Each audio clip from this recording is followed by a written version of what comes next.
Fourth semester students, welcome to e-learning class. এখন আমরা যে চ্যাপ্টারটি থেকে আলোচনা স্টার্ট করব, electrical power generation by non conventional energy source. Non conventional energy source কোনগুলো সেগুলো আমরা অলরেডি জানি। তো তার প্রত্যেকটা সোর্স থেকে কি করে ইলেকট্রিসিটি জেনারেট হচ্ছে সেগুলো আমরা একে একে জানছি। তো এখন যেটি নিয়ে আলোচনা শুরু করব, উইন্ড পাওয়ার জেনারেশন। এক্সারসাইজ নম্বর 4.5.195 এর উইন্ড পাওয়ার জেনারেশন একটি প্রসেস বা মেথড যেখানে উইন্ড থেকে ইলেকট্রিসিটি জেনারেট হচ্ছে। উইন্ডে কি রয়েছে? উইন্ড হচ্ছে এক ধরনের কাইনেটিক এনার্জি। কি রয়েছে? ভেলোসিটি। তো কাইনেটিক এনার্জি থেকে ইলেকট্রিক্যাল এনার্জিতে কনভার্ট হচ্ছে। অর্থাৎ এই ভেলোসিটি নিয়ে, এই ভেলোসিটি থেকে কি করে ইলেকট্রিসিটি জেনারেট হচ্ছে তার প্রসেস ফ্লো ডায়াগ্রাম এখানে পুরো ডায়াগ্রামটার মাধ্যমে আমাদেরকে বুঝতে হবে। তো ফার্স্টে স্টার্ট করি অপারেশন। যেই মুহূর্তে হাই ভেলোসিটি এয়ার এসে ব্লেডে স্ট্রাইক করবে তখন ব্লেডটি রোটেট করবে। ব্লেডের সঙ্গে আমার কানেক্ট রয়েছে, অ্যারেঞ্জ রয়েছে gear box, high speed gear box. তো যেই মুহূর্তে ব্লেডটি রোটেট করবে, রোটেট করার ফলে হাই স্পিড গিয়ার বক্স তার রোটরকে হাই স্পিডে রোটেট করাবে। রোটেট করানোর ফলে জেনারেটর রোটেট করবে। জেনারেটরের কয়েলের সঙ্গে কানেক্ট রয়েছে এক্সাইটার। এক্সাইটার কি করে?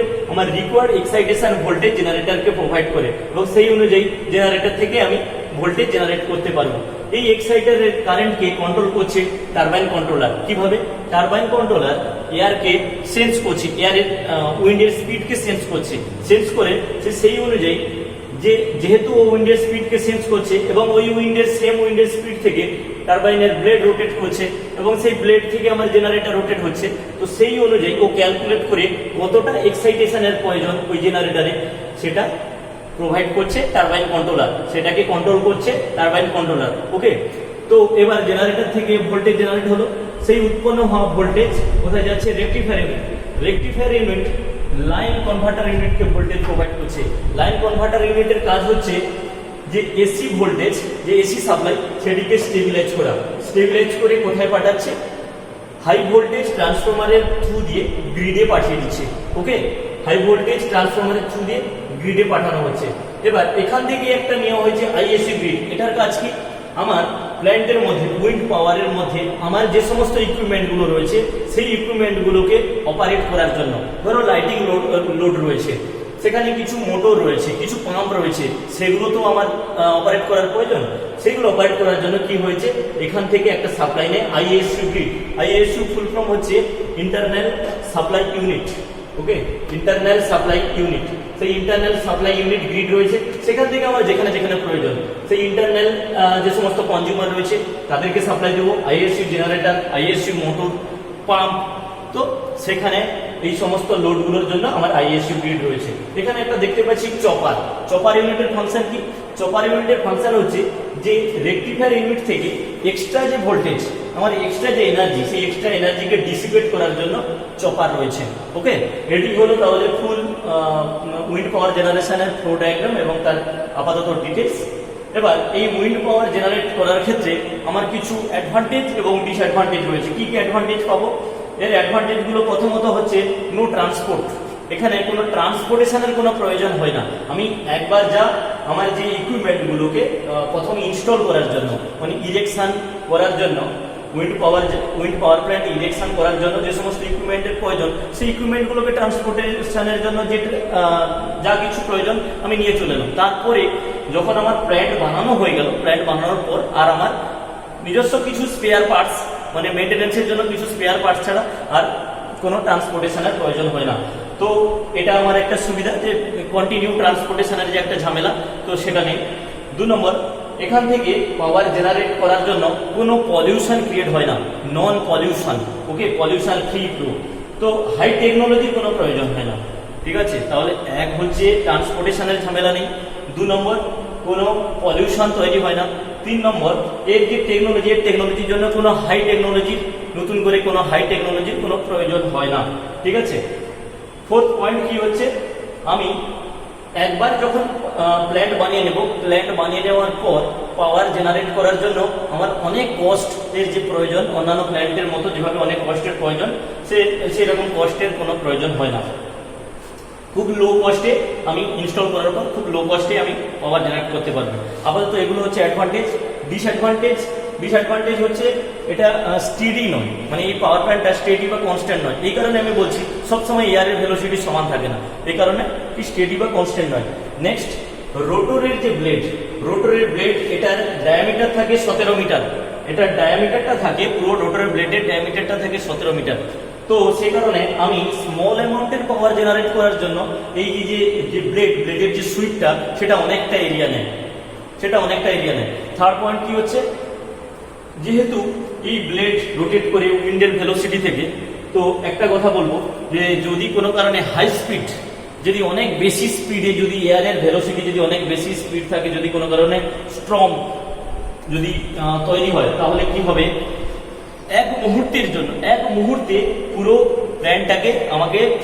প্ল্যানটাকে কি করে দেবে, আমার স্টিমেন্ডাস কন্ডিশনে, মানে এক মুহূর্তে পুরো প্ল্যানটাকে স্পয়েল করে দিতে পারে। ঠিক আছে, যদি কোনোভাবে কোনো ঘূর্ণিঝড় বা বড় বড় এই যে আমফান এরকম টাইপের যদি ঝড় হয়, তখন এক মুহূর্তের জন্য স্পয়েল করে দিতে পারে, যদি আমি ঠিকঠাকভাবে প্রোটেকশন না নিই। ওকে, আর কি হচ্ছে এখানে, যখন আমার উইন্ডের স্পিড আমার কম, যখন উইন্ড আমার ব্লো হচ্ছে না ঠিকঠাক ভাবে, তখন কিন্তু সমস্যা, আমার কাছে সমস্যা। কি সমস্যা, যখন ব্লো হচ্ছে না, ব্লো না হওয়ার জন্য কি হবে, এই জেনারেটর থেকে আমি ভোল্টেজ জেনারেট করতে পারবো না। তার জন্য কি করা হয়, তার জন্য আমাকে কিছু আলাদা অ্যারেঞ্জমেন্ট করতে হবে, ডিজেল ইঞ্জিন, বাইরে থেকে কোনো আলাদাভাবে ইঞ্জিন নিয়ে এসে একে ঘুরিয়ে তখন আমি জেনারেটর থেকে আমি ভোল্টেজ জেনারেট করতে পারবো। এটা আমাদের কাছে আপাতত এগুলোই অসুবিধা রয়েছে, যেমন সুবিধা রয়েছে তেমন কয়েকটি অসুবিধাও রয়েছে। ওকে ক্লাস, এখন আমরা যে টপিকটি নিয়ে জানবো সেটি হচ্ছে উইন্ড পাওয়ার প্ল্যান্টের layout plan and identify the element of wind power system. Trade প্র্যাকটিক্যালের উইন্ড পাওয়ার প্ল্যান্টের লেআউট এবং তার বিভিন্ন এলিমেন্টগুলোর ফাংশন। ঠিক আছে, যদি একটি পাওয়ার প্ল্যান্টে আমরা উইন্ড পাওয়ার প্ল্যান্টে ভিজিট করি, সেই পাওয়ার প্ল্যান্টে ভিজিট করলে আমাদের কি কি বিষয়গুলো জানতে হবে বা নোট ডাউন করতে হবে। ফার্স্ট যেটি জানতে হবে, ক্যাপাসিটি অফ দ্য প্ল্যান্ট, ওই পাওয়ার প্ল্যান্টের ক্যাপাসিটি কত, সেটা কোন ইউনিটে আসবে, কিলোওয়াট অথবা মেগাওয়াটের। ওই পাওয়ার প্ল্যান্টের ভোল্টেজ কত, আউটপুট ভোল্টেজ কত, স্টেটর থেকে আউটপুট ভোল্টেজ আমরা কত পাচ্ছি। নেক্সট, লোড কারেন্ট কত, কি কি ইকুইপমেন্টগুলো ইউজ করা হয়েছে এবং তাদের function. Daily average power output কত, মিনিমাম আরপিএম কত, যেটার জন্য আমি রেটেড আউটপুট ভোল্টেজ পাবো। আমি উইন্ড টারবাইনের মিনিমাম আরপিএম কত, যেখান থেকে আমি রেটেড আউটপুট ভোল্টেজটা পাবো।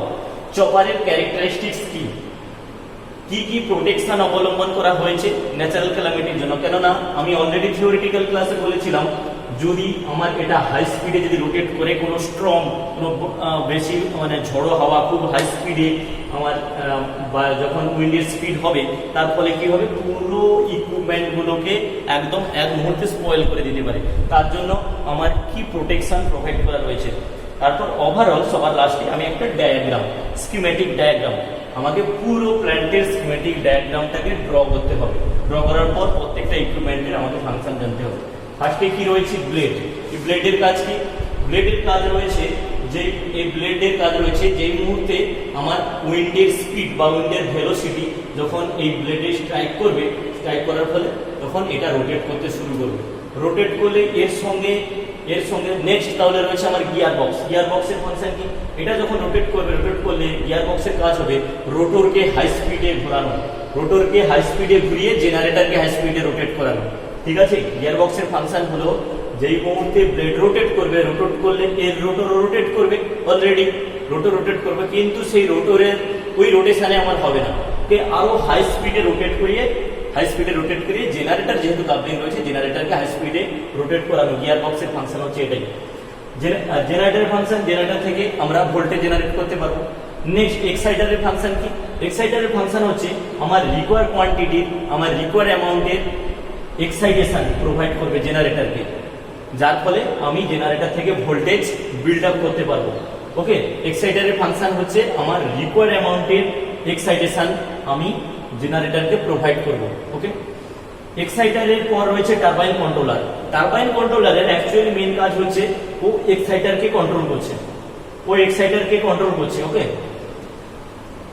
এক্সাইটার থেকে কতটা পরিমাণে মানে এক্সাইটেড ভোল্টেজ জেনারেটরকে প্রোভাইড করবে সেটা দেবে এই টারবাইন কন্ট্রোলার। কি করে দেবে, টারবাইন কন্ট্রোলার যে উইন্ড রয়েছে উইন্ডের স্পিডকে সেন্স করবে, উইন্ডের স্পিডকে সেন্স করে আমার কতটা অ্যামাউন্টের এখান থেকে জেনারেটর থেকে আমি ভোল্টেজ আমি পাবো, জেনারেটর থেকে কতটা ভোল্টেজ পাবো সেটা টারবাইন কন্ট্রোলার উইন্ডের স্পিডকে সেন্স করে সেই অনুযায়ী এক্সাইটারের কারেন্টকে কন্ট্রোল করবে। এক্সাইটারের কারেন্ট কন্ট্রোল করলে এখান থেকে এক্সাইটারের ভোল্টেজ জেনারেটরকে প্রোভাইড করবে এবং জেনারেটর থেকে ভোল্টেজ বিল্ড আপ করবে। রেকটিফায়ার ইউনিটের ফাংশন কি হবে? জেনারেটর থেকে যে ভোল্টেজটা জেনারেট হবে সেটা হচ্ছে এসি সাপ্লাই, এই এসি সাপ্লাইকে ডিসি সাপ্লাইতে কনভার্ট করবে। রেকটিফায়ার ইউনিটের কাজ হচ্ছে, ওকে, এর কাজ ডিসি সাপ্লাইতে প্রোভাইড করা। এবারে ওই ডিসি সাপ্লাইকে লাইন কনভার্টার ইউনিটে দিয়ে দিচ্ছে, লাইন কনভার্টার ইউনিটে কি করছে, আবার ওই ডিসি কে ইনভার্ট করে আমার এসি সাপ্লাইতে প্রোভাইড করছে। স্টেবল এসি সাপ্লাই আমি এখান থেকে পাবো, ওকে, লাইন কনভার্টার ইউনিট থেকে স্টেবল এসি সাপ্লাই পাবো। সেই স্টেবল এসি সাপ্লাইটাকে লাইন কনভার্টার ইউনিটের কাজ কি, সেই স্টেবল এসি সাপ্লাইকে কি করব আমি হাই ভোল্টেজ ট্রান্সফরমারের দ্বারা আমি গ্রিডে প্রোভাইড করব, ওকে। এটা হলো লাইন কনভার্টার ইউনিট কি হবে, ডিসি সাপ্লাইকে স্টেবিলাইজ এসি সাপ্লাইতে প্রোভাইড করা, okay. Next ISU grid. ISU গ্রিডের কি কাজ? এটা হচ্ছে ইন্টারনাল সাপ্লাই ইউনিট। আমার প্ল্যান্টের মধ্যে যে সমস্ত ইকুইপমেন্টগুলো রয়েছে, আমার অনেক ইকুইপমেন্ট রয়েছে রাত্রে কাজ করার জন্য হোক বা কোনো অন্ধকার প্লেস, কোনো একটা প্ল্যান্টের কোনো একটা ইউনিটের কোনো একটা জায়গা হয়তো ডার্কনেস রয়েছে, সে সমস্ত জায়গাতে লাইটিং লোডের জন্য, বা আমার প্ল্যান্টের মধ্যে যে সমস্ত মোটরগুলো রয়েছে, পাম্পগুলো রয়েছে, সেই পাম্পগুলোকে তো অপারেট করতে হবে। সেই অপারেট করার জন্য যে আমার সাপ্লাইয়ের প্রয়োজন, সেই সাপ্লাই আমি কোথা থেকে পাবো, সেটা আমাকে নিতে হবে ইন্টারনাল সাপ্লাই ইউনিট, অক্সিলারি, যেটাকে বলা হয় অক্সিলারি ইউনিট, মানে যে সমস্ত ইন্টারনাল যে অক্সিলারি ইউনিটগুলো রয়েছে সেগুলোর জন্য, বা ইন্টারনাল যে সমস্ত কনজিউমার রয়েছে সে সমস্ত কনজিউমারকে প্রোভাইড করার জন্য আইএসইউ গ্রিড রয়েছে। মানে এই যে গ্রিডটা রয়েছে, এই গ্রিডটা ন্যাশনাল গ্রিডে সাপ্লাই প্রোভাইড করবে, এটা ন্যাশনাল গ্রিডে সাপ্লাই প্রোভাইড করবে। আর এই আইএসইউ গ্রিড হচ্ছে আমার নিজস্ব যে সমস্ত কনজিউমাররা রয়েছে, নিজস্ব আমার প্ল্যান্টের মধ্যে যে সমস্ত কর্মীরা কাজ করছে, যে সমস্ত এমপ্লয়িরা কাজ করছে, সেই সমস্ত এমপ্লয়িদেরকে সাপ্লাই দেওয়ার জন্য, কনজিউমারদেরকে সাপ্লাই দেওয়ার জন্য এই আইএসইউ গ্রিড আমার তৈরি করা হয়েছে, ওকে। চপারের ফাংশন কি রয়েছে?